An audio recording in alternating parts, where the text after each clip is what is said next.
Abi tavuk diye beynim yedi ya. Ben şu tutayım elimde. Tutayım. Sen de dur. Sen konuşacaksın. Ya şimdi tavuk diyorsun ama şimdi önce şöyle yapalım. Tayvan'ın muhtarı geldi. Tayvan'ın muhtarına laf söylenmez abi. Ya şöyle diyeceğim. Şıda diyorum ya. Ben eskiden Şıda'da okuduğum için. Şıda'da da bir tane gece pazarı var. Burası Shilin Night Market. Okey. Tayvan'a geldiği zaman insanların en fazla sevdiği yerlerden bir tanesi zaten gece pazarlarını gezmek. Evet. Ben de diyorum ki başladık bak şimdi oy toplamaya başladık. Ben diyorum ki bence bir gece pazarının içine girelim. İnsanlara gece pazarını gösterelim. Tamam, süper. Çünkü Barış da biliyor zaten farklı yiyecekler var. Türk kültüründe bizim yemediğimiz böyle değişik şeyler var. Onları gösterelim. Daha sonra oradan bir şeyler buluruz. Fare bile yediği için ona sıkıntı olmaz, her şeyi yer. Ben yemedim ya fare. Ya yok aslında şöyle diyeceğim. Şimdi yanlış anlaşılacak. Diyecekler ki belki Tayvan'da falan fare olayı falan var mı? Arkadaşlar yok. Ben televizyon programı yaptığım için benim televizyon programımda mecburen insanlar eğlensin diye. Ha sen fare yedin. Mecburen televizyon... Ben bana diyor zannettim. Yok. Sen ona mı diyorsun bana mı diyorsun? Hayır ona dedim. Bana diyorsun değil mi? Hayır ben fare çektim Sulawesi'de, Endonezya'da. Fare yiyorlar. O da, sen de çektin doğru. Ya şimdi çok böyle enteresan yerlerde var. Bir de biz televizyon programı çektiğimiz için maksat insanlar eğlensin diye gidip böyle ekstrem şeyleri buluyorduk. Evet. Onları tanıtıyorduk ama normalde Tayvan'da gidip de öyle fare falan yiyemezsin. Öyle bir şey yok zaten. Yani evet. Öyle bir şey yok. Endonezya'da var. Oralarda var. Doğru. Laos'ta var. Var. Laos'ta yenler de Çinli kabileler. Çin'den gelmiş kabile. Çin'in belki Kunming bölgesine falan belki olabilir yani kabileler. Tayvan'da öyle bir şey yok. Mesela kedi, köpek falan o tarz şeyler de yok. Evet. Ama işte televizyon programı yapıyorsan illa kastırıyorsun. Mutlaka ben bir şeyler bulacağım diyorsun ve gidip buluyorsun. Bu arada fotoğraf çekiliyoruz. Abi sen kaç yıldır Tayvan'dasın? Ben Tayvan'a geleli 18 sene oldu. 2006 senesinde geldim. 18 sene. 18. Çince de çok iyi biliyorsun. Çince, zaten Çince bölüm. Tabii. Çince okuyor. He. Tayvan'da mı okudunuz? Ben Mersin Üniversitesi mezunuyum önce. Mersin Üniversitesi Almanca Turizm Otelcilik mezunuyum. Ha benim gibi yani. Aynen. Ondan sonra gittim Ankara Üniversitesi'nde Çince bölümü okudum. Daha sonra burs kazandım. Buraya geldim. Yüksek lisans burada yaptım. Harika. Geçenlerde de yeni üniversitemi bitirdim. Bak benim diplomalar gerçek ha. Geçenlerde de Kapadokya Üniversitesi'nde turist rehberliği bölümünü bitirdim. Allah Allah turist rehberliği. Ben de Marmara'da turist rehberliği okudum. Uluslararası Dublin Üniversitesi var mı? Sadece burada yok. Tavukçuyu göstereceğim. Şuraya sen şey diyorsun, G-Pie diyorsun.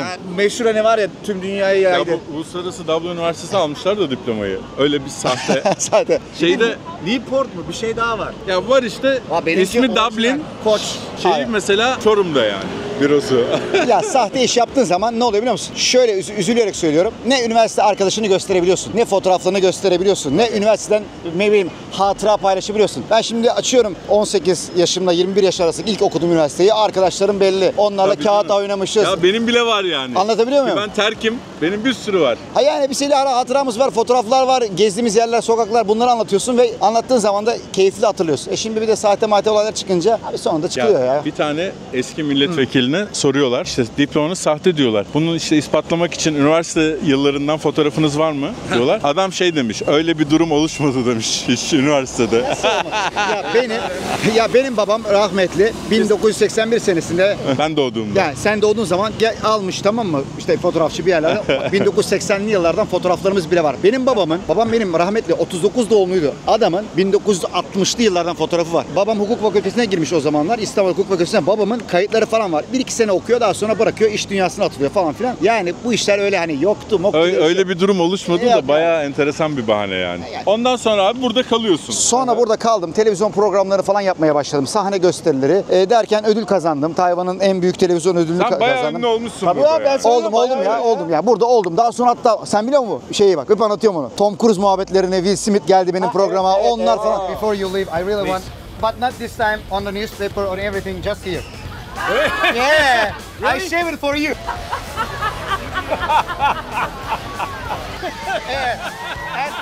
And from now on, I think I'm gonna keep you in my mind. Çok. İlk geldiğinde hep seni gösterdiler bana Rıfat zaten. 2015'te gelen Türk diyorum. Herkes Rıfat yani. İnanılmaz Türkiye'yi tanıtmış bu arada. Ama çok benim en çok sevdiğim şey şu her zaman Türkleri seviyorlar yani burada. Allah razı olsun. Vallahi o çok önemli bir şey ya. Ya bak şunu söyleyeceğim belki diyecekler ki ya biraz böyle hani kendini övüyorsun ama şunu söyleyeceğim abi. Ben buraya Tayvan'a geldiğim zaman Tayvan'dan Türkiye'ye giden turist sayısı 16.000 falandı. Evet. Şu anda hani pandemi öncesine gidelim 100.000.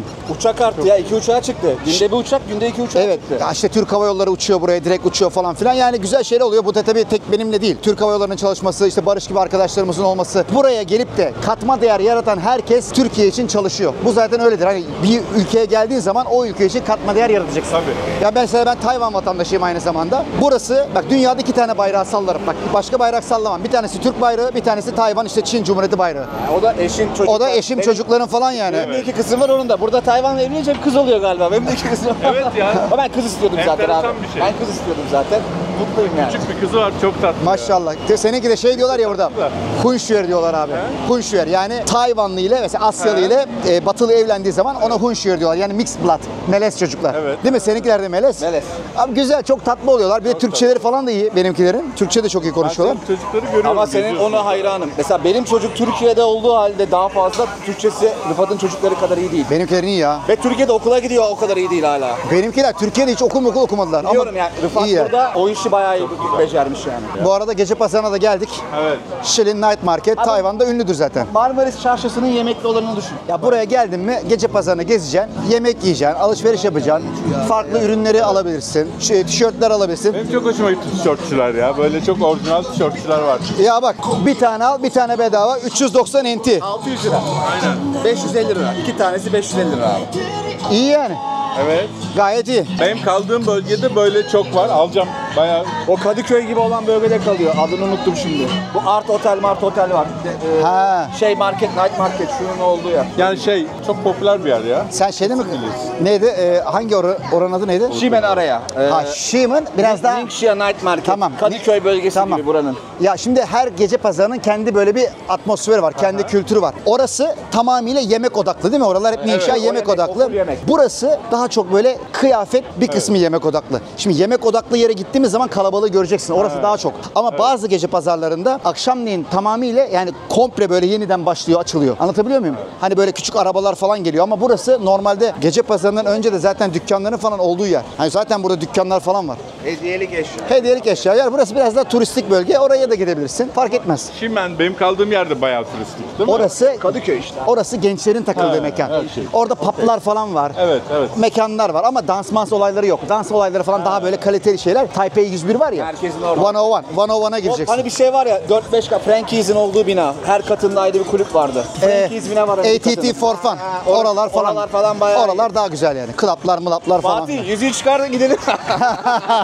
Bak şimdi geldik. Gece pazarına geldik. Bir de şöyle söyleyeceğim. Buraya geldin ya. Alacağın şeyler de ucuz. Mesela işte yemek yiyeceksin. Şuradan 60-70 TL'ye bir şeyler yiyebilirsin. Ama tabii dikkat etmek lazım. Mesela bunlar domuz etli. Sosisler ama Tayvanlılar falan seviyor. Fiyatlara bak. Küçüğü o hemen tanıdı beni zaten. Hey ni hao.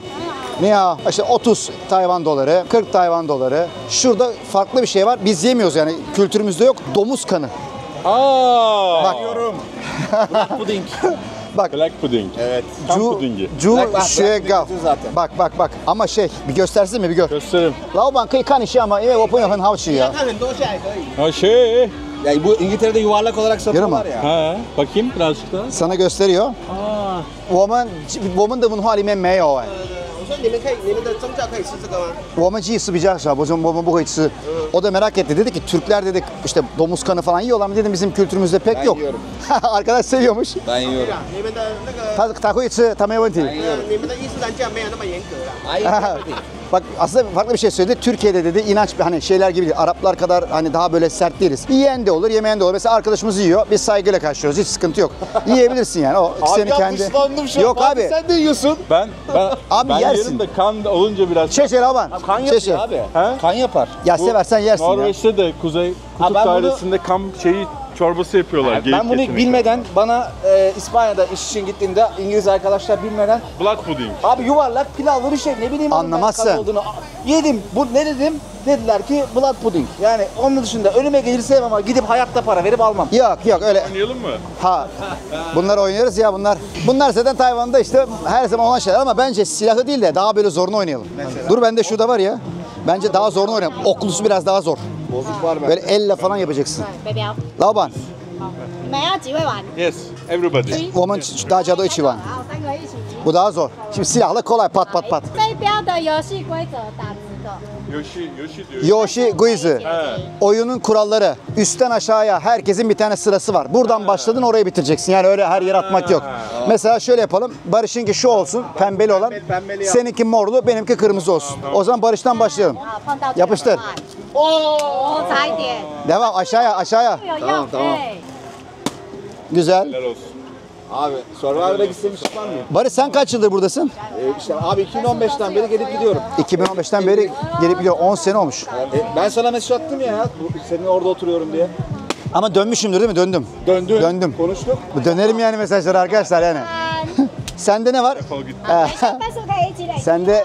Sende 2 tane kaldı. Şimdi bende. Kolay değil ha bakmayın öyle. Şey değil. Üstteki zordu. 来，加油！ Allah. Maşallah. Allah bizde bir. 哦，来，那 Bak. 可以可以。 Bir tane attım gördüm. Var değil mi görüntüsü? Bir taşla iki kuş. Bir taşla iki kuş. İnanılmaz bir olay. 好，加油加油！ Abi boşum yok bak. 哦，又来了。 Abi. 2 tane kaldı abi. Vallahi böyle bir şey olamaz ya. Hayatımda ilk defa bu kadar seri attım. 对，来，加油，25分哦。 Bana 2 tane kaldı abi. Fazladan al. 这个没办法给他。 Aa bu ne var? 这个是， Baba Aa o inla. 对你赢了，你加油。 Aktaramıyorsun. Aktaramıyorsun diyor. Fatih Türk'ün gücünü göster karşı. Sen solaksın ha? Solağım Abi abi. sen sanki sağ eli kullanıyorsun. Ayak futbol oynasan da solak. Solağım. Abi ne şaşırdınız ya. Sanki Van Gogh gibi. 目前有29分哦。 Bismillahirrahmanirrahim. Ha, şu anda 29 puanımız varmış. En son puanları toplayıp bize bir hediye verecek. 加油加油！哦，可以可以。 Yemin ediyorum.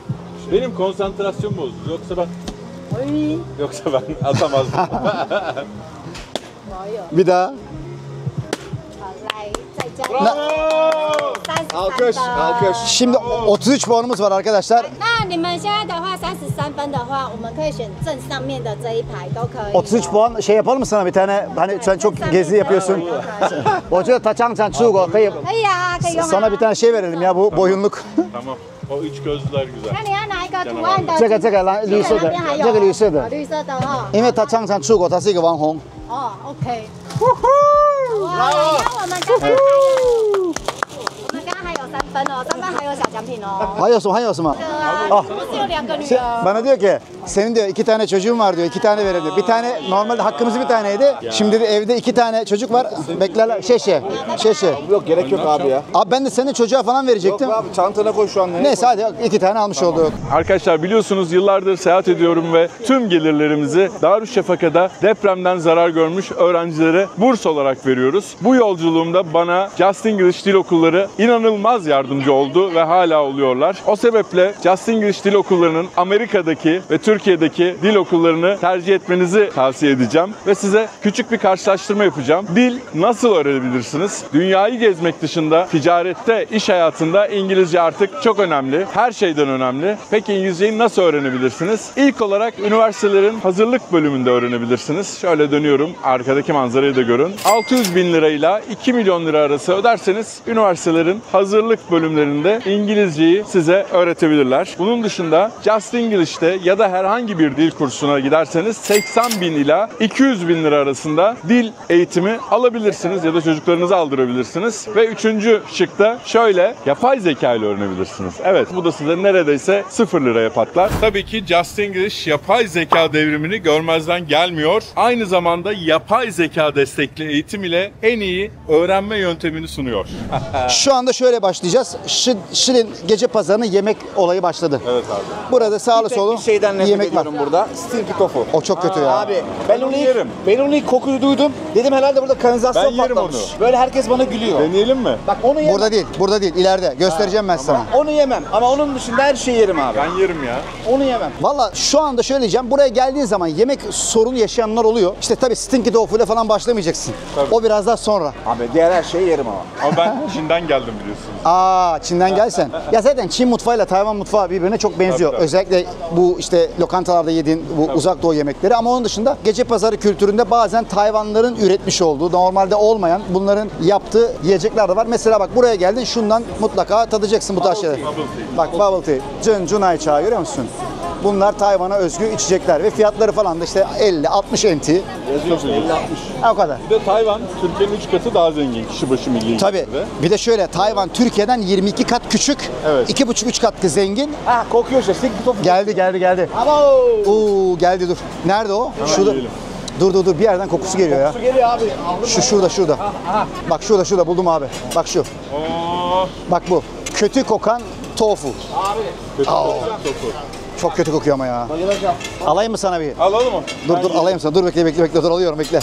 Arkadaşlar bunu şöyle özetleyeyim. Sinemaların girişinde iki şey yazar. Dur bende var. Yemek yasak. Var abi. Telefonla konuşmak yasak. Ve stick tofu yemek yasak. Yani öyle bir şey. One stinky tofu. Stinky tofu. Of Ya şu an kokuyu almanızı isterdim böyle. Osuruk bombası atmışlar gibi. kötü be. Oğlum sen niye bu tarafa konuşuyorsun? Ne bileyim. Bak bu kızartma olanı. Bir de bunun haşlanmış olanı var. Ha. Bunu fermente ediyorlar soya sosunun içerisinde. Oh. Bekletiliyor. Beklettikten sonra bu koku iyice artıyor. Oh. Daha sonra bunu kızartıyorlar ve o koku iyice yapışıyor içine. Şuradaki pancake'i alacağım ben. O güzel. O gözleme. Ha gözlemeyi alacağım. O güzel. Ya ama bir şey söyleyeceğim. Kokusu bu kadar kötü olup da tadı bu kadar iyi olan bir yiyecek yoktur. Yani normalde kötü kokar, tat kötüdür ya. Burada kötü kokuyor ama tadı kötü değil. Rock Sen yiyor fish musun diye lan? balık var. Sen yiyor musun? Ben yerim canım. Bunlar benim için sıkıntı değil. Ben bu kokudan bayılıyorum ya. Norveç'te rock fish var. O da çok kötü değil mi? Kokmuş balık. Ha o rezalet O bir da, şey o da ya. kötü. Onu da çok seviyorum ben ama. Tadı güzel mi? Tadı güzel. Ha, millet yiyip kusuyor onu internette. Yok kusmuyorum ben ya. Niye kusayım? Ya seversin ya bu da seversin. Ondan sonra bak Oyster X güzel. o da çok ünlü. Oyster X bayağı. O ünlü. Şu çok ünlü. Onlar yaparken de şunu gösteriyor. Bu da güzel. Bunu zaten hiçbir tane Türk yani yiyip de ben sevmedim diyemez. Şurada daha güzel yapıyorlar ya. İlerisi çok ünlü. Gözleme çok ünlü. Teyzeden yiyeceğiz onu. Mantı, mantıcı yine çok ünlü. Görüyorsun mantıcı. Ve bu da ucuz bak. Bak eve servis bile yapıyor abi. Oho baksana buradan topluyorsun hemen götür evine. Bak 17 tanesi 120 Yani NT. Ne olur? 280 lira falan. O kadar. 8 tanesi 60 NT. Abi ben 1,5'la çarpıyorum ki 1,4 şu anda.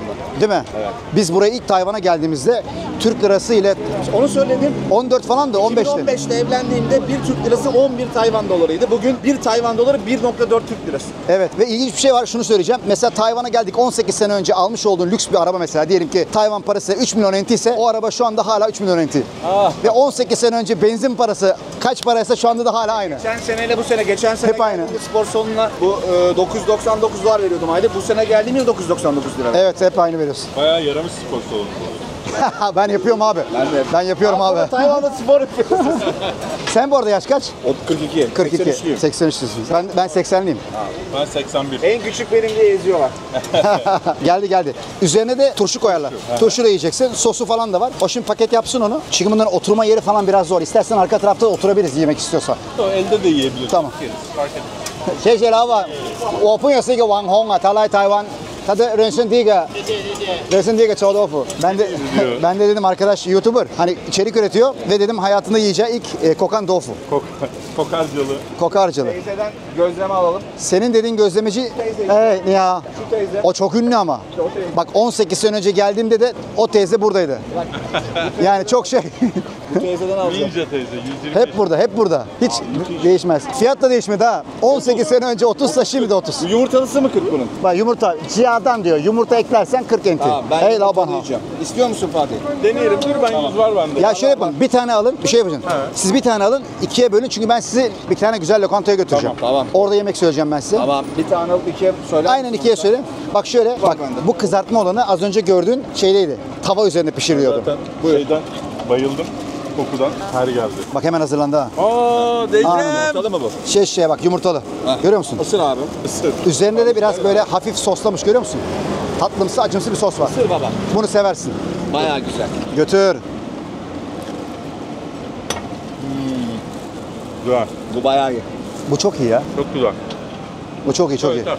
Şimdi gece pazarının biz dışına çıktık. Yine böyle ara sokaktan gece pazarının iç kısımlarına da girebiliriz. Şey yapalım mı? Gece pazarının diğer kısmına girelim mi? Böyle bir daha kalabalık olan yerine. We follow you. Ondan sonra ben size Kazı kazancıları bir çek. Kazı kazan bir kültür. Evet, 1 milyon gördüm. çeşit kazı kazancı var.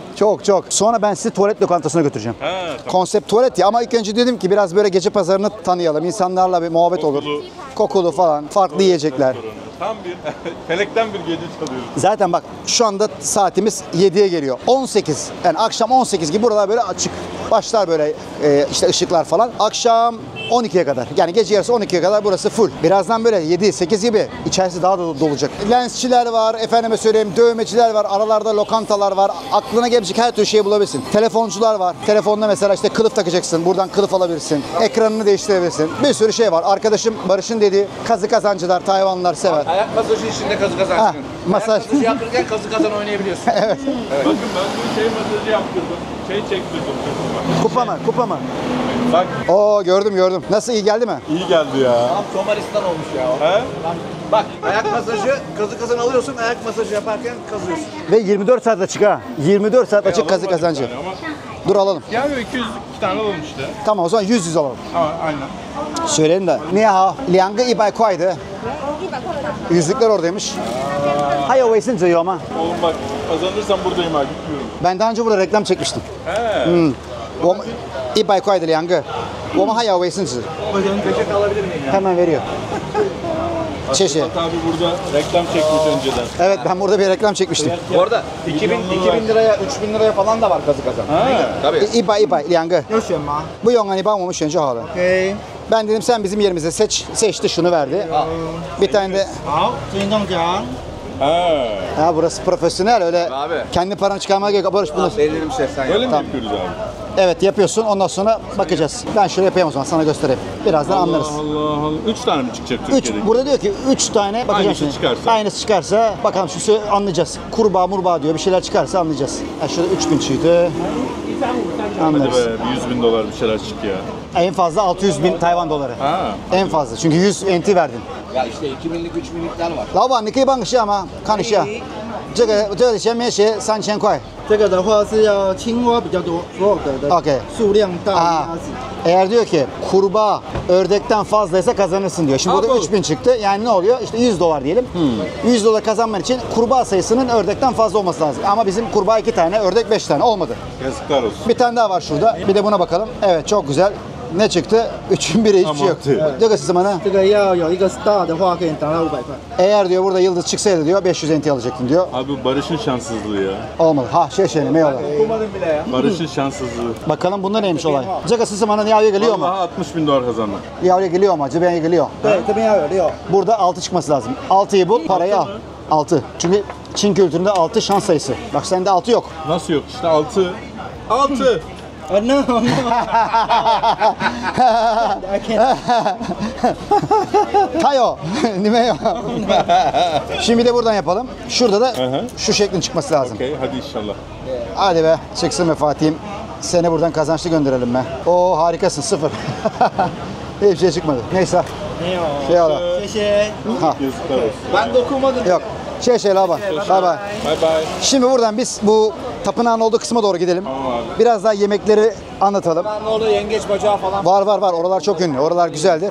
Masajcılar, bak masaj da ucuz. Şurada fiyatları gösterebiliriz. 30 dakikası 500 Ucuz NT. ya. Ucuz. Ben yaptım. Abi şimdi sana bir şey soracağım. Buyur. Türkiye'de bu Tayvan'la Tayland'ı çok karıştırıyorlar ya. Evet. Uyuz oluyoruz. Ha? Evet abi sorma ya. Çok uyuz oluyoruz abi buna. Bu Bana hala bak beni tanıyan arkadaşlarım var. Diyorlar ki işte Tayland'da bir olay oluyor. Hemen bana linkler geliyor. Ya sizin orada deprem olmuş. Diyorum, Ladyboy var mı? ha işte elephant yani fil var mı? Şu var mı? Bu var mı? Diyorum arkadaşlar. Ben diyorum bak Tayvan'dayım. Artık dayanamıyor diyorum. Bakın burası diyorum Çince konuşuyor. Çin Cumhuriyeti. Ha, o karışıklık oluyor. Çin Cumhuriyeti. Çin Cumhuriyeti. Resmi ismi. Formosa. Formosa adı. Hollandalıların. Burası eskiden Hollanda şeyi. Böyle bir Portekizliler Formosa. Isla Formosa güzel. Hollandalılar güzel adı. işte. Burada mesela sarışın doğan çocuklar oluyor böyle. Formosa demelerinin sebebi de Portekizce'de Formosa güzel ada demek. Tayvan'ı işte 1600'lü 1500'lü yıllarda keşfediyorlar ki o zamanlar Tayvan'da yaşayan hala da olan yerliler var. Buranın yerlileri. Indigenous people diyorlar. Dövme yüzlerine dövme yaptırıyorlar. Dövme yaparlar, içki içmesi severler, şarkı söylerler. Spora karşı ilgileri vardır. Çok fazla böyle beyzbolcu, ünlü beyzbolcu onlardan çıkar. Farklı bir kültür. 16 tane de resmi kabile var. Yani hepsinin dili farklı. Çok küçük ada olmasına rağmen. Tabii küçük ada, 23 milyon insan var. Teknoloji ülkesi zaten. Ve güvenlik hiçbir şekilde burada cüzdanını çalmazlar. Telefonuna bir şey olmaz. Değil mi? Çok güvenli yani. Bugün Türk şey dedi. komünitesi var mı? Türk. 300-400 kişi. Bugün şey dedim, bir tane parka gittik, basket sahası var, basket topları duruyor. Dedim bunları çalmamız lazım. Ortada duramaz bunlar, burada bir sıkıntı var. Bak seninle iddiaya girelim. Hı hı. üçümüz de birer milyon dolar sırt çantası toplayalım, tamam mı? Para toplayalım. Yani üçümüzde de birer milyon dolar olsun. Sabaha kadar diyelim ki cebimizde, çantamızda 1 milyon dolar var. Bizi soyun diye bağıralım. Tayvan'ın her yerinde bir Allah'ın kulu o paraları çalmaz. Allah Allah. Ya üzerimizde gerçekten de para olsa da çalmazlar. Türkiye'de olsa bir de üstüne. Ağlatırlar valla. Aa bu şey. 3 boyutlu. Çin'de, Japonya'da da olan şeylerden, evet. Küçük bebek tiger. Birazdan kaka yapacak. Kaka falan da yapıyor. Ciddi misin? Öyle bir esprisi var. Bu boklarla olayı ne bunların ya devamlı? Ya böyle Tayvanlılar o tarz şeylere takılmıyorlar ya. Eğlenceli şeyleri seviyorlar. Ha, yani şey. Ya burada öyle Dark humor. ya, Dark humor. ya burada öyle Tanrı'yı işte bebekleştiriyor. Efendime söyleyeyim kaka maka şeylerini eğlenceli hale getiriyor. Dark humor yani. Ya dark humor. Sade insanlar ya, barışçı insanlar. Bir olay olmaz yani. güzel. Bak şimdi burası full ama. Burası full. Sağlı sollu yemek. Ve hemen ileride de sağ tarafta da şey var. Tapınak var bir tane. Bak Angus beef varmış. Bunu çok güzel yapıyorlar böyle alevli. Angus beef. Bak bu ıstakozun içine peynir doldurma olayı ya, Tayland'da oyster. çıktı. Olabilir. Doğrudur. İşte güzel. İstiridye. Oo. Yalnız tavan yaptırır ha bunu fazla yersen. Biliyorum. Yani kolesterol tavana vurur. Kolesterol mü tavana vurur? Hepsi bana vurur. Bak abi bildiğin et satıyor. Bak seni tanıdı kız. Hey. Mi diyor? 你好，你好，我朋友王红，土耳其人，他来台湾拍片，你是吴凤啊。对，嘿我总觉得你好面熟啊。 Ya diyor seni diyor ben nerede tanıyorum? Şimdi bazen Tayvanlılar yabancıları birbirine benzetiyorlar. Şey laban. Ya diyor sen o değil Şimdi misin? nasıl benzetiyorsak onlar da bize benzetiyor. Evet değil evet. mi? Bir de utangaçlar bazen soramıyorlar. Hani sen o musun diyemiyor. Evet fark ettim ben. Böyle Kıvranıyor bakıyor, çünkü. kıvranıyor. Aa bak. Bu da çok ünlüdür. Domuz yani domuz sosisinin içerisine bak gel bunu çek bu çok özel. Sıraya bak. 50 kişi var 60 kişi var. Mükemmel bir sosis var orada. Görüyor musun? İçine kimçi mimçi koyuyorlar galiba. Ha? İçerisine sebze falan koyuyor. Bu da bağırsağın içerisine, domuz bağırsağın içerisine pirinç Aa. pirinç basmış. Yani bu dışı domuz bağırsağı, içi pirinç. Aa, Öteki pirinç sosisi gibi. evet, pirinç sosu gibi. Bu balıktan yapılıyor. Bak burada gene çıktı o gözleme. Ama bak sizin az önce yediğiniz kızartma olanı bak şuradaki tavada yapıyor gördün mü? Bu biraz daha sağlıklı. Daha sonra meyve suları çıktı. Ya saat 7 kalabalığa bak. İşte millet bir taraftan yemek yiyor, bir taraftan Nüfusu da İstanbul kadar yani. 22 milyon. yani 22 milyon. Taipei nüfusu da 5-6 milyon. Yani tüm ülkenin 22 milyon. Evet ve dünyada nüfusu azalan nadide ülkelerden bir tanesi. Tayvan'ın nüfusu azalıyor her sene. Japonya. Bizim gibi cengaverler. Evet. Ben hatta Tayvanlılar espri yapıyorum. Ya diyorum bakın sizin nüfusunuz azalıyordu. Ben 2 tane yaptım. Türkiye'den getirelim bir de. Ha 2 tane ben ekledim. Ben de 2 tane Bir de ekledim. kendim eklendim. 3 tane. Daha eklenmedi. Bak bu da mesela ünlüdür. Bir nevi çorba gibi. Makarna. İnce makarna. Gibi. Tehriye çorbası gibi. Evet ona çok benziyor. Bak bu da mesela şey. Şu kral yengecinin eti. Bu Kamçatka'dan geliyor bu kral yengesi. Daha soğukta yakalıyorlar bunları. Aha. Bir de Japonlar çok sever. Kuzey Kutup Dairesi'nde Norveç'te yakalıyor benim arkadaşlarım. Orada yedik gösterdim ama videosu var. Yakalaması çok zor ama. Ha, evet, Yakalaması zor değil mi? arkadaşım benim onun İşini mi yapıyor? işini yapıyor balıkçısı. Kuzey Kutup Dairesi'nde balina ve kral yengeci yediğimiz video var. Zaten ben onların evinde kaldım. Oo. İşte onlar buraya gelip burada da biz de yiyoruz onları. Norveç'te de King Crab değil, Kamçatkans Crab diyorlar. Yani Kamçatka yengeci diyorlar. Anladım. Şeyde de çok ucuz. Sapporo falan bölgesinde. Tabii oralarda ucuz. Kuzey tarafında hep soğuk deniz. Bak burası tapınak. Şeyde Taoist tapınak. Evet. Çin kültürü. Taocu, evet. Bak bu da güzel. Ben bunu da çok seviyorum. Hah bak bu da kemiksiz tavuk. Gayet güzel. güzel Bu da çok güzel. Harika yani. Hey Niha. Ben yine selam vere vere geliyorum arkadaşlar. Bazen fark etmiyorlar. Yalnız gerçekten Tayvanlılar iyi dayanıyor. Yani bizim Türk kültüründe pek böyle hani kalabalıkta yemek yeme olayı yoktur. Genelde bir yere otururuz. Kavga çıkar kesin bizde. Bak burada ben... Meyve. Burada yok ya. Aa çocuklar bunu çok sever. Evet. Şunlar çok güzel. Meyve suları. Tayvan'da kavga olayı az ya. Ben geçen dedim bir sokak var adını unuttum her taraf bar böyle içiyor millet arkadaşlarla oradayız. Ulan dedim burada nasıl kavga çıkmaz hafta sonu. Google'a giriyorum bölgeye kavga aratıyorum. Bir haber buldum. Amerikalılar kendi arasında kavga ediyor. İnanırım. Az ya. Burada Ben kavga hiç olayı. görmedim. Ama çok nadir. Ben de çok nadir görüyorum. Sadece trafikte kavga ediyorlar. Ediyorlar bazen. Trafikte kavga ediyorlar. O kadar da olur canım ya. Çin'de de çok azdı ama trafikte burada kornaya ediyorlar. bastırdığı oluyor Çin'de böyle. Burada yok. Tayvanlılar polisle uğraşmak istemezler. Kavga edecek ya. Mesela yaklaşıyor. Bak kızıyor ama şey yok yani o el hareketine giremiyor. Çünkü biliyor ki bir el hareketi yapsa polis bela. Hele silah milah zaten Tayvanlı. Bak şuradaki hiçbir insan hayatı boyunca askerlik hariç silah görmesinin imkanı yok. Burada askerlik şey mi? Zorunlu mu? Zorunlu. Ne kadar? Valla onun süresi hep değişti. Bir ara bir 6 ay oldu, bir ara 9 ay oldu. Sonra bir seneye çıkaracak dediler. Ama ilk zamanlarda, bundan böyle 30-40 sene önce Çin'le böyle daha papaz olduğu zamanlarda askerlik 3 seneymiş. Daha sonra 2 sene indiriyorlar, daha sonra 1 sene indiriyorlar. Ama şu aralar galiba yanlış hatırlamıyorsam 6-7 ay. Şu aralar böyle 6 ay falan. Hep bir şey var mı? Çin'le savaşacağız, Çin gerilecek. Yok ya bakma sen. Bence yok abi. Ya. Öyle bir korku var mı insanlarda ya? Ya ben sanmıyorum. Onlar da biliyorlar savaş olmaz. Tek istedikleri Çin bizi fazla baskılamasın. Rahat bırak. Ama ordu her zaman Hazır. tetikte. O mecbur. Amerika silah satıyor. Mecbur alacaksın. Almamam diye bir şey yok. Evet. O Amerika burası yani koruma parası gibi Tayvan'dan her sene o parayı alır yani. Ama genelde buradaki hiçbir insan Çin'le de savaşmak istemez. Çünkü abi Çin'le savaşacaksın kaybedersin. Kesin. 1,5 milyar kaybedersin. Çin de zaten Amerika koruması olmasa buraya her türlü dalar gibi yani. Aynen. Tabii Amerika olmasa gelir. her türlü de var. Bir de şöyle bir şey var. Şimdi Çin buraya gelecek. Kendisi de asker harcayacak. Tayvan'ı kuşatman gerekiyor. Ne yapacağım burayı? Bir de oldu geldin mesela. Hadi kuşattın. Hadi alamadın. Hadi Amerika falan gel. Alamadın. Bu sefer Tayvan iyice elinden gidecek. Karizma gitti. Tabii. İşte bakma sen Çin de Amerika karşısında şey yani biraz tırsıyor. Beraber ticaret yapıyorlar. Ya tırsıyor. Sonuçta o da 1,5 milyar insana bakmak zorunda. Kolay değil. En büyük sattığı market Amerikan market. Tayvan tabii. Doğru diyorsun. İkinci şeyleri var. Yani ticari bir durum var ama burayı da bırakmak istemiyor. Tabii canım. Tarihi anlattım ilk bölümde. Merak edenler gelip izleyebilir. İşte Şankay Shek. Tabii. Çin Cumhuriyeti'nin devamı. Evet. 1949'da buraya geliyorlar ve burada Çin Cumhuriyeti devam ediyor hayatına. Abi sen rehberlik de yapıyor musun şu anda buraya gelenlere? Yapmıyorum abi. Yapmıyorum abi.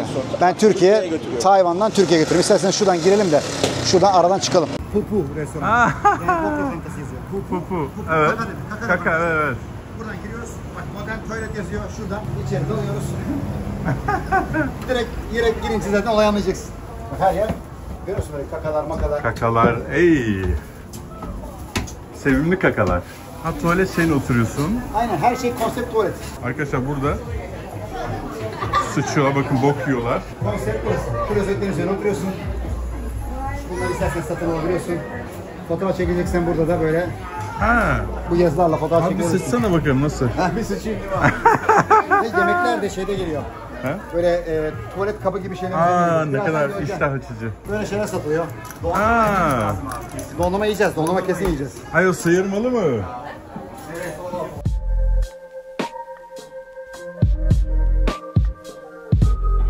İlkan ben kendim tanışmadım ama Instagram'dan takipleşiyorduk ve Tayvan'a gelecektim. Seninle konuştuğum gibi onunla da konuşmuştum. Tayvan'da basketbol oynarken onunla bir röportaj yapacaktık ama olmadı. Vefat etti. Evet. Ve çok kötü. Bizim içimizi burkan bir olay. Çünkü çocuk Datça'da sorulardan izliyorduk hayatını. Çok güzel bir hayatı vardı.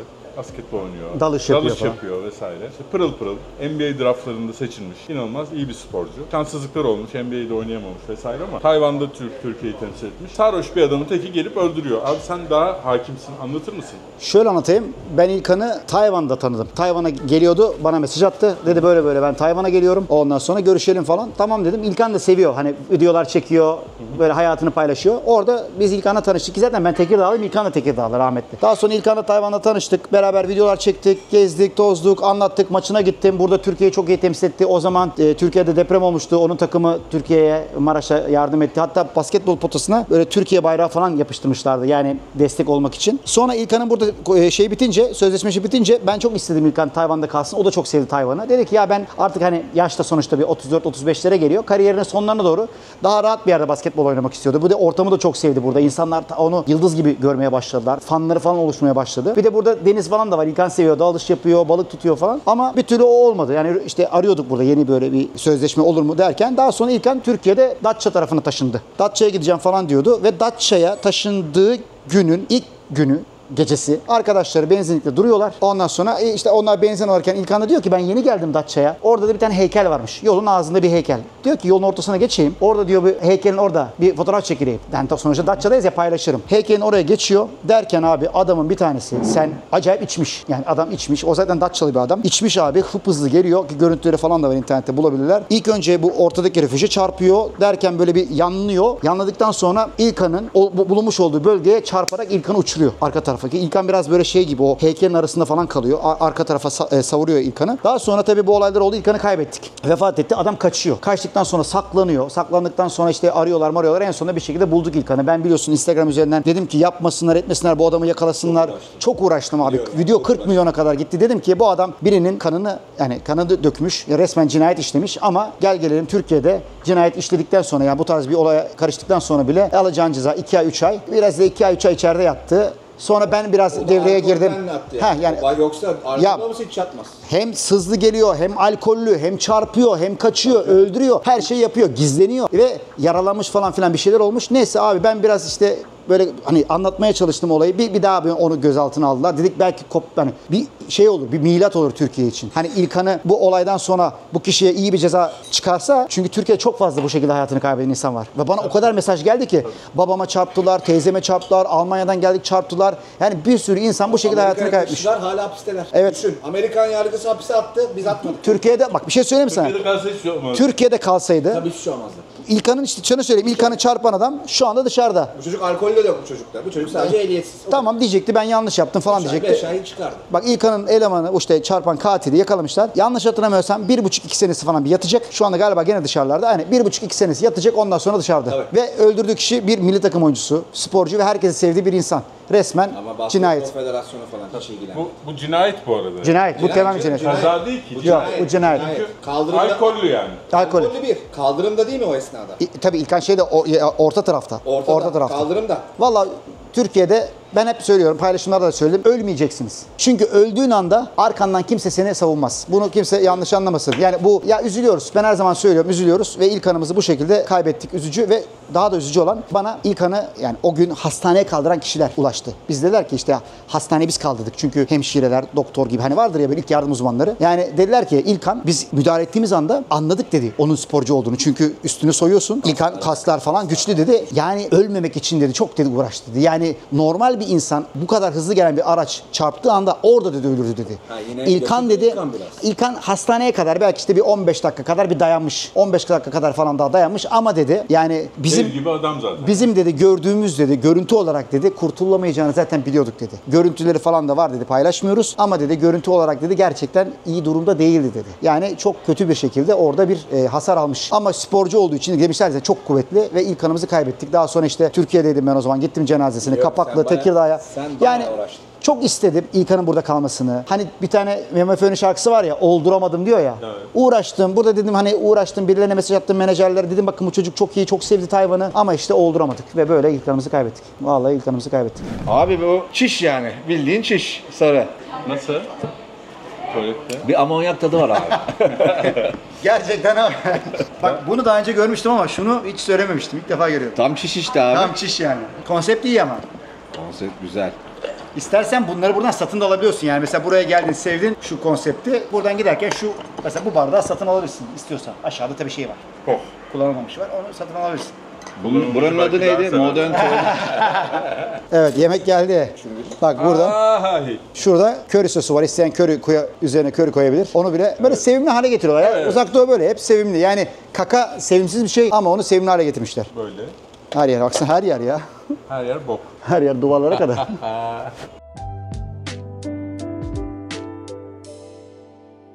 Sen köri yemem dedin. Köri var istiyorsan ama bu köri yok.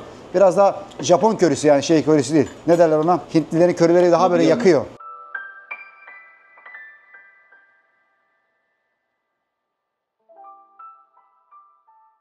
Götü. Sen? Ben hayatta yemem onu. Kötü değil o kadar ya. Ya biliyorum da ben sevmiyorum abi. Ben her şeyi yiyorum orada. Ben Tayvan'da onu yemem bunu yemem yapmıyorum. Bir tek bunu yemiyorum abi. Ya zaten bunu bak bunu soslamış. Görüyor musun? İçinde zaten sosu var. Seni yapacağım. Buradan alıyorsun bunu parça olarak. Hatta hiç şeyle bile gör. Elle şunu şuradan al bir parçayı pizza gibi. Şunu al şuradan elle. Tamam. Direkt at ağzına. Bu arkadaşlar pis kokulu. Tofu. Stinky tofu zaten. Adı üzerinde. Hadi bir tane ben atayım. Aylardır yemiyorum abi. Bir tane ben atayım ağzıma. Abi koktu ya. Abi koktu ya. Bizi kovmasınlar ha burada. Abi zaten tuvalet konseptindeyiz. Resmen bok koktu. Bu sakla. Çok güzel. Abi çok güzel de tamam da yani şu an tuvalet konseptli bir yerde resmen koku ve görüntü birleşti vücudumda yani. Ekşimsi bir tadı var. Ekşi, sirkemsi bir tadı var. Bizim evin önünde köşeye seyyar geliyor bunun. Ünlü bir herifmiş. Bu evin orada abi. Bir de Tayvan'da bir espri var. Diyorlar ki ne kadar kötü kokarsa tadı o kadar iyidir. Evet. Vallahi ben sevdim. Güzel. Ben de aylardır yemiyordum. Yani kokusu bu kadar kötü olup da tadı bu kadar iyi olan dünyada başka bir yiyecek yoktur. Tadı kötü değil. Bence yenir yani. Abi bu Türkiye'den tatile gelmek isteyenler için, yaşamak isteyenler için var mı hayvan? Bana Güzel. mesaj gelmiş. Bence ülkenin başına bu adamı geçirmek lazım. Milliyetçi falan ama en azından her ülkeyi biliyor. Biz bir daha sor istersen. Türkiye'de yaşamak isteyen var mı Türkler? Nasıl? Tavsiyen var mı? Şöyle şimdi bizleri takip eden insanlar doğal olarak Tayvan'ın güzel yönlerini çok fazla anlatıyoruz. İstiyorlar burayı görmek, burayı gezmek istiyorlar. Gelinebilir. Geleceksen uçak parası biraz masraflı olabiliyor. Ama kampanyalarla falan genelde $1000 civarlarında bilet bulunabiliyor. Geldiğin zaman da Tayvan'da 7-8 gün minimum kalırsın. Güzel gezersin, Çin kültürünü öğrenirsin. Güzel zaman geçirirsin. Ama bu kadar uzak mesafeye gelen Türklere tavsiyem Tayvan'ı birkaç yerle birleştirsinler. Mesela ne olur? Bir Vietnam olur, arkasından Tayvan olur veya Hong Kong, Tayvan olur veya Japonya. Tayvan, Japonya, Türkiye olur ama Japonya belki çok daha büyük bir ülke olduğu için Japonya tek başına da gezilebilir. Çünkü Japonya daha coğrafi olarak da büyük, yüz ölçüm olarak da büyük. Ama Tayvan'a gelen bir kişi Tayvan'ı bence sever. İnsanlarını sever, güvenliğini sever, yemeklerini yani çok da şey değilsen böyle hani çok seçmiyorsan yemekleri seversin. Hani diyelim ki Tavuk, pilav, makarna Bizim halk seçiyor ama ya. ya şöyle bir şey, eğer bunları yemiyorsan zaten batı yemeği de var. Gidip Türk yemeği de yiyebilirsin. Helal kesim yemek de var, pizzalar da var. Yani yemek senin tamamıyla McDonald's, Burger King harika. her yer. İstediğini yiyebilirsin. O yüzden sıkıntı yok. Ama yaşama dersen orada sıkıntı var. Çünkü Çince bilmen lazım. İş bulma sıkıntısı var. Çünkü sen buraya Türkiye'den adam mesela bana çok mesaj geliyor. İşte Rıfat veya işte küçük olanlar diyor ki abi ben oraya gelmek istiyorum. Tamam. Ne okudun? Lise mezunuyum. Abi olmaz. Elinde bir diploma yok, bir meslek yok. Olmaz. Ha diyelim ki Diploma çok önemli değil artık zaten. Alabiliyor da. alabiliyor. Her şekilde bulunuyor. Ama gerçek diploma varsa onun yanına da bir de benim tavsiyem mutlaka bir Çince ekleyeceksiniz. Çünkü buraya geldiğin anda havaalanından çıktığın anda mutlaka çatpat İngilizce konuşursun ama profesyonel anlamda iş yapıyorsan ya da Çince yani Uçakta tanıştım. Bir kız gelmiş. Çince okuyacaksın. Çince okula gelmiş. Çince ama onun için de her sene bir sene kalacak. ben onu hesaplamıştım. Yıllık 10-15 bin Amerikan dolarına burada okul da dahil yeme içme kalma halledebilirsin. Yani $15 15 bin dolar diyelim. Ama Çince öğrenmek için iyi yani. İyi para. 2 sene ama. Evet. 2 sene gerekiyor. Ha. 2 sene gerekiyor. Yani Tabii. bir sene $15.000, ikinci sene $15.000, $30.000 verirsin. Burada 2 sene okursun. Çince öğrenirsin. Türkiye'den de bir diploman vardır. Gerçektir. Mesleğin varsa burada kovalarsın. Ama şans yani bulabilirsin de bulamayabilirsin de. Mandarin mi konuşuyorlar? Mandarin. Mandarin konuşuyorlar. Yani geleneksel yani herkesin konuştuğu standart Çince ama yazısı farklı. Dolaşsam bana ilgi duyar mı Tayvanlı kızlar? Ya şöyle bir şey söyleyelim. Tayvan'a gelen batılı, beyaz kişiler yanlış anlaşılmasın ya ırkçılık için söylemiyorum. Batılı kişiler burada her zaman için +1. Ben eşime bile sorduğum zaman diyorum ki ha nedir? Ya batılılara karşı bir şeyimiz var diyor. Yani böyle bir beğenmemiz var. Hani nasıl Türkiye'ye gider bir uzak doğulu kız güzeldir, gözleri çekiktir, hoş gelir. O biraz da farklı olan ilgi çekiyor. Bu doğal. Yani seni de severler ki gayet güzel boylu postlu adamsın. Vietnam. Gece hayatı krallar gibi olsun, hayvan gibi ucuz olsun. Gideceğin yer abi Uzak Doğu'nun Amsterdam'ı, Vietnam. Neresi? Net geçelim. Ha fark etmez. Yani her yeri olabilir. Vietnam'ın zaten 3-5 tane yeri var. Her yeri gece hayatı bir kere Tayland gibi dejenere değil. Buralar gibi de çok katı bir gece. Burada da mesela hiç dediğim gibi adultery falan illegal yani. Hani öyle masaj salonunda happy ending falan bulamazsın. Abi Vietnam bir Türk gencinin yapabileceği en güzel tatil. İddia ediyorum Amsterdam mı Vietnam mı 100 kere Vietnam. Tabii canım. 100 kere Vietnam. İnsanıyla, yemeğiyle, insana davranışıyla, ortamıyla her türlü Vietnam. Uzak Doğu'ya geldiğin zaman insanları iyi, böyle ırkçılık da pek öyle olmaz. Rahat bir tatil yaparsın. Ekonomik anlamda da çok da hani şimdi gerçi Türkiye'de şu anda birçok kişinin ekonomisi. Dünyanın en pahalı yeri şu Türkiye şu anda pahalı ama şöyle söyleyeceğim. Japonya bile Türkiye'den geldiğin zaman sana pahalı gelmeyecek. Kesin.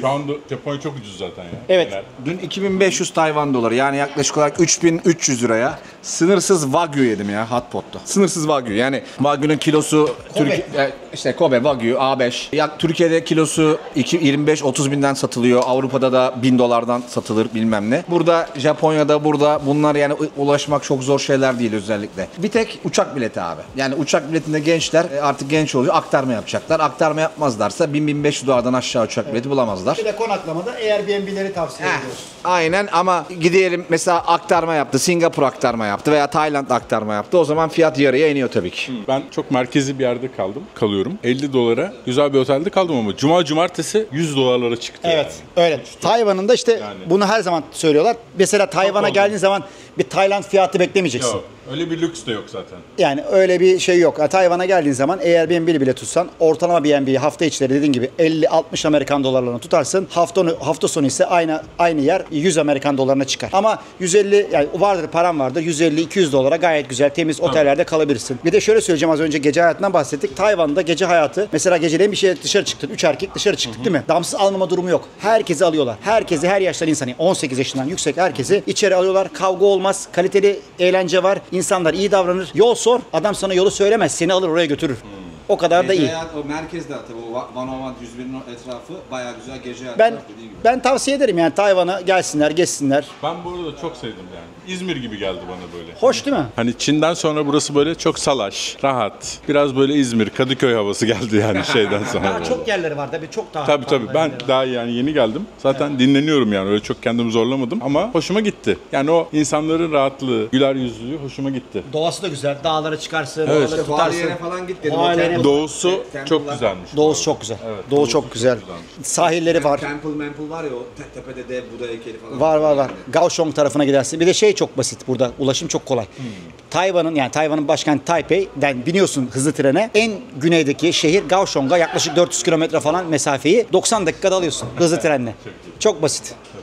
Çin'de ben bütün Çin'i dolaştım. Ama Çin devasa bir ülke ya. Ama inanılmaz rahattı. 4 saatte işte İstanbul-Diyarbakır mesafesini 4 Tabii saatte. hızlı trenler her yerde hızlı tren. Her yerde hızlı trenle Hızlı git. tren hızlı değil ki. Türkiye'de hiç binmedim bilmiyorum. Türkiye'de hızlı tren çok hızlı değil galiba. Türkiye'deki değil abi ya. Türkiye'de hızlı değil Abi, abi. Burada da bak, 350-400 yapıyor abi. Çin'i dolaştım yapıyor. abi Çin'i. 300 küsürle gidiyor hepsi. Ve Çin 600'lü denedi. Oldu. 600 kilometre. 600 kilometreyi denedi. Yapılabilir. Yani düşün abi. Yani bu Buralarda 300-400. ya Shenzhen'den çıktım Xi'an'a en kuzeye, en güneyden en kuzeye Hong Kong sınırından. Sonra Pekin'e oradan da Şangay'a Hep geçtim. 800 uçak abi. Hani 800 Evet. dediğim uçak 600 çok inanılmaz bir. İnanılmaz. Daha ne olacak zaten? 800 uçak oluyor Ya abi. 350-400'leri gördüm ben yani. Burada da görüyorsun. Tayvan'da da benim tahminim burada gördüğümüz işte maksimum 300'ler falan oluyor. 280, 300 falan. Ki zaten Tayvan'da 600 yapsa 20 dakikada varacaksın. Denizin üzerinden çıkar. Tabii. Dalış Dayanamaz çok iyi abi. burada. Green Island'da Green Island var, Orkide adası var. Bu arada o Green Island şeymiş. Volkanik. hapishane falan var. Hapishane Eskiden. bu buradaki En işte baba suçlular. komünist dedik. Şimdi burası Republic of China olduğu için komünistleri alıp oraya atıyorlarmış. Hapishane terk Komünist edilmiş. Sen dediklerini. kesin girersin. Terk edilmiş. Evet girmek istiyorum. O geldi. Allah bok geldi. Pokumuzu getirdiler. Keşke. Şeye. O Yeşilada'ya gidip ama haritada baktım çok uzak. Doğu'nun güneyindeymiş. Keşke. Şeşe. Evet arkadaşlar gerçekten neye benziyor derseniz boka benziyor. Bir dondurma ama tadı yemiş olduğunuz dondurmaların üzerindedir. Çok iyi bir tadı var. Bu da şey. O da puding. Puding. O da dedim Ben çok farklılık süt olsun. sevmem. Tayvan'da sütlü dondurmayı çok sevmiyorum çünkü bildiğin süt kokuyor abi. Hayvan gibi süt oluyor. O yüzden çok sütlü dondurma sevmiyorum yani. Süt sevmeyen biri Ama olarak. bak bu dondurmanın tadı çok güzel. Bu çikolatası da batıyorum. Bakalım. Bak bakayım şey mi acaba? Muzlu olması lazım en son yediğimde öyle hatırlıyorum. Bayağı çikolata. Kaymak. Vanilya çikolata. Vanilya çikolata. Güzel ama be. Diyecekler şimdi takipçi. 3 adam bok yiyorlar oturmuş. Hani Oğlum ortak çanaktan. Kültürümüzü konuşuyor. ortak çanaktan yiyoruz. tavsiye ediyoruz gelsinler. Şimdi de Tayvan'a gelen bu aralar insan da çoğalıyor Türkiye'den. Yani YouTuber'lar falan. Uçuş çok arttı ya. İkiye çıktı. Günde 2 uçağa çıktı. Bir sabah bir akşam. Şeheye mi uçuyor? TH'ye tek uçuşlu günde şimdi çift uçuşa çıktı. TH burada ofisi var zaten. Buraya yavaş yavaş yatırım da yaptılar. Tabii bizim gönlümüzde yatan daha fazla Tayvanlıların Türkiye'ye gelmesi. 2015'te ben evlenmeden Mayıs'ta evlendim. Bir ay önce direkt uçuş başladı. Sen de 2015'te. 2015'te evlendin. 2015 Ben de Mayıs'ta evlendim. 2015'te evlendim. Tamam işte ben geldiğimde senin düğünün televizyonlar veriyordu işte. Olaya bak. Abi senin düğünü televizyondan mı verdiler? Ya işte millet Evet, ünlü geldi olunca bak.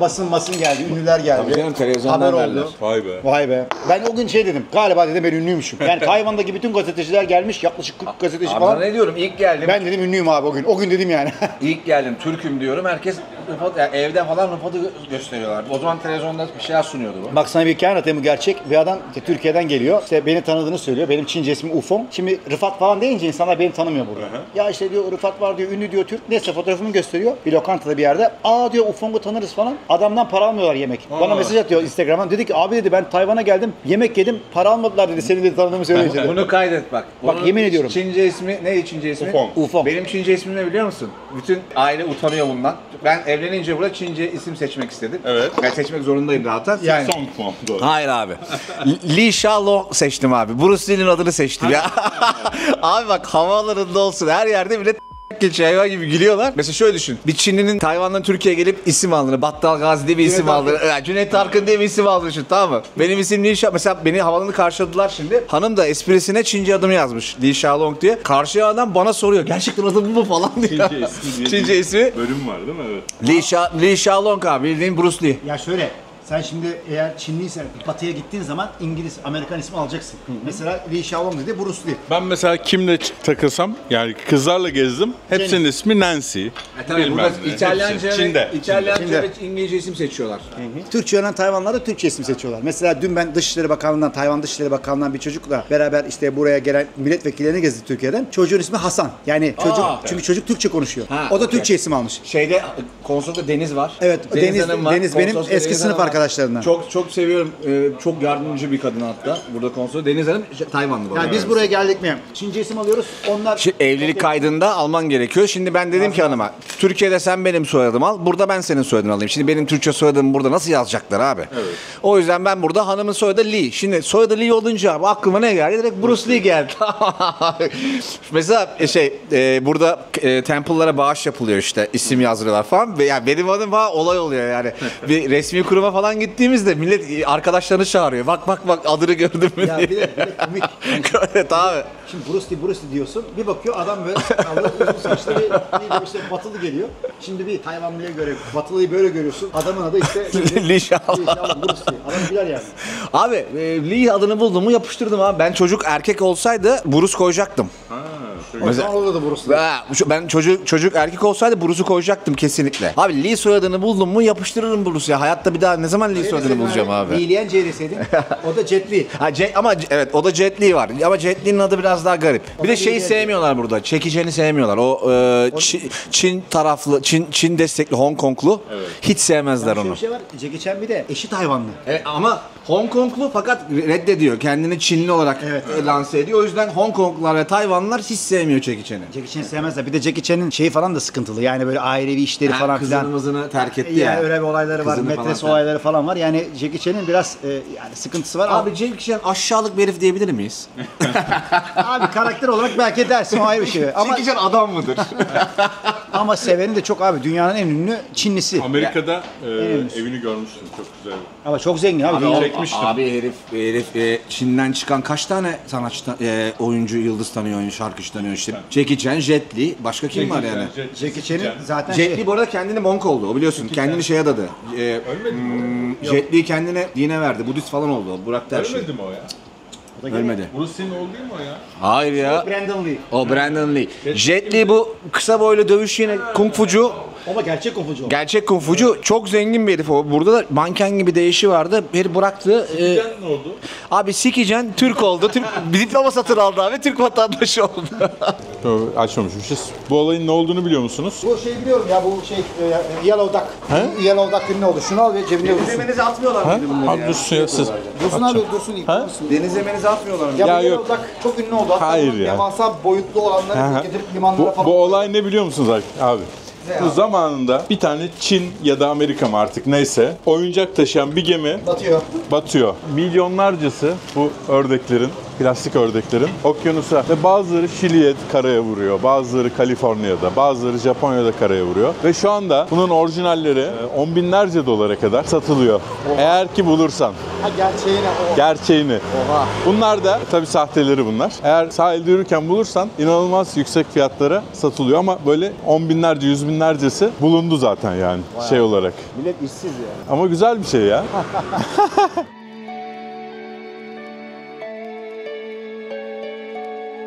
Kar yağıyor mu? Çok soğuk oluyor mu kışın? Kışın en soğuk Tayvan'da olacak en soğuk. Dağları falan geçtim, oralarda kar yağar da. Normalde şehir içerisinde benim gördüğüm Taipei'de en soğuk 9 derece, 10 derece. Süper. Klimadan başka bir şey yok. Isıtacağı da klimadan veriyor. Evet. Öyle ısıtmaz gibi Soğuk bir şey olmaz. Ama dağa çıkarsan Tayvan'ın en yüksek dağı 3500 küsür metreler. Şu 3000 yanlış hatırlamıyorsam 3800 falan. Oralarda kar var ama öyle şey değil yani, böyle kayak yapalım falan o tarz bir kar durumu yok. var. Bir de bir şey merak ediyorum. Sen bilirsin. Neden her sokakta metal direğin üzerinde şu kutulardan var? Bunlar ne abi? Abi trafo. Bunlar trafo mu? Trafo. Şu trafo işte. Ulan hep derenin başında orada burada devamlı bu direk Trafo. görüyorum abi. Ben bunlar ne diyorum ya? Trafo. Ya bir şey var baksana. Ne o? Hiç bilmiyorum. O tarafa doğru gidiyoruz. Bak böyle telefoncular falan her yerde görürsün. Ha, Kılıf mılıf. Pikachu. Aynen. Üç, Kocaman dev- böyle aralarda böyle dev hamburger. hamburgerciler oluyor. Evet. Bunlar hoş ya. Bu o zaman bunların Mandarin'i yazılışıyla Çin'in yazılışı farklı mı? Farklı. Çin'deki basitleştirilmiş yazı Ha. biraz daha böyle şekiller daha kolay yazıyor. Ha. Simplifying Chinese. Buradaki gerçek Çince. Yani gerçek Çince dediğim şöyle. Ha. Tarihi kitaplarda falan böyle bu yazar. Çin'deki sadeleştirilmiş. Biz Hani- gerçekçiniz oğlum. Aynen abi. Bak burası mesela tam böyle bir tapınak. Görüyor musun? Çok böyle köşe.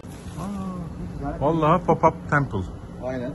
Bak burada bu birazcık Hinduizm yok. burada- Ha yani bu şöyle- şey. Bu şey biliyorum Budizm'in bir şeyi bu. Ya aslında şöyle Budizm zaten biliyorum Hindistan taraflarına Tabii, çıkıyor tabii, ya. tabii. Çin'e geldikten sonra bir Çinileşiyor abi. Evet. Çin'e gelen her şey Çinleşiyor. Evet tabii ki. Yani çıkış yeri Çin ama dikkat edersen bak aşağıda da Çin tanrısı falan var. Ha. Bu mesela Milufo derler, mutluluk tanrısı.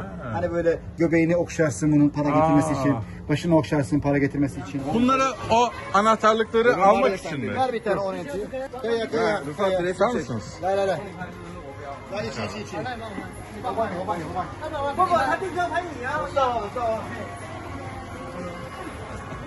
Resim çektiriyor. Bir tane de kızlar resim çektirmiyor kardeşim benim ya.